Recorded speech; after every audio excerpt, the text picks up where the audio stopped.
আজকের ভিডিওতে আলোচনা করব পিএম কিষাণ প্রকল্প নিয়ে একটি গুরুত্বপূর্ণ বিষয়। সম্প্রতি কিছু কৃষকের কাছে টাকা ফেরত দেওয়ার নোটিশ পৌঁছানোর খবর সামনে এসেছে।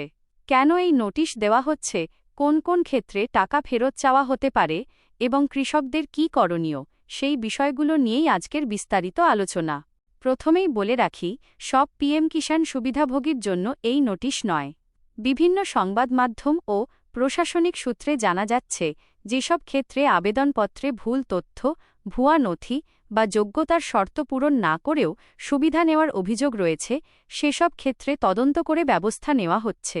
বিশেষ করে যেসব ক্ষেত্রে একই জমির নথি ব্যবহার করে একাধিক ব্যক্তি সুবিধা নিয়েছেন অথবা আবেদনকারীর দেওয়া তথ্য ও সরকারি রেকর্ডের মধ্যে অসঙ্গতি পাওয়া গেছে, সেসব আবেদন খতিয়ে দেখা হচ্ছে।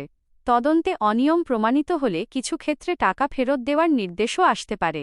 অনেক কৃষকের মনে প্রশ্ন উঠছে, যদি কারও কাছে এমন নোটিশ আসে তাহলে কি করতে হবে?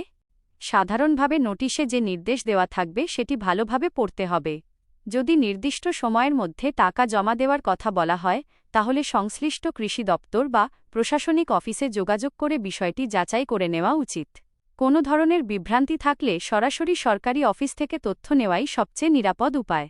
এখন প্রশ্ন হচ্ছে, কৃষক বন্ধু প্রকল্পেও কি একই ধরনের ব্যবস্থা নেওয়া হতে পারে?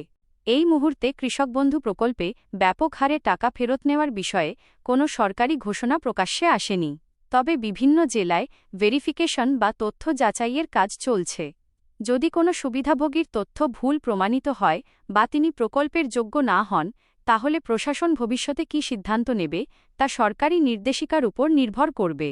তাই এই মুহূর্তে নিশ্চিতভাবে বলা যাবে না যে কৃষক বন্ধু প্রকল্পের সব অযোগ্য সুবিধাভোগীর কাছ থেকে টাকা ফেরত নেওয়া হবে। তবে ভেরিফিকেশনের ফলাফলের উপর ভিত্তি করে প্রশাসন প্রয়োজনীয় ব্যবস্থা নিতে পারে। অনেকেই জানতে চাইছেন, যারা দীর্ঘদিন আগে টাকা পেয়েছেন এবং সেই টাকা খরচ হয়ে গেছে তাদের কী হবে?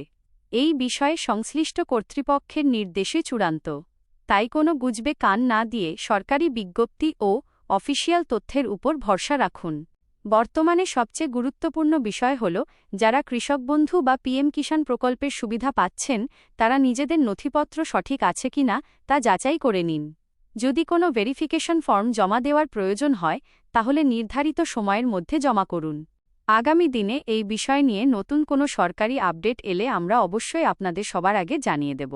ভিডিওটি ভালো লাগলে লাইক করুন, শেয়ার করুন এবং চ্যানেলটি সাবস্ক্রাইব করে পাশে থাকা বেল আইকনটি প্রেস করে রাখুন, যাতে সরকারি প্রকল্প সংক্রান্ত সমস্ত গুরুত্বপূর্ণ খবর সবার আগে পেয়ে যান।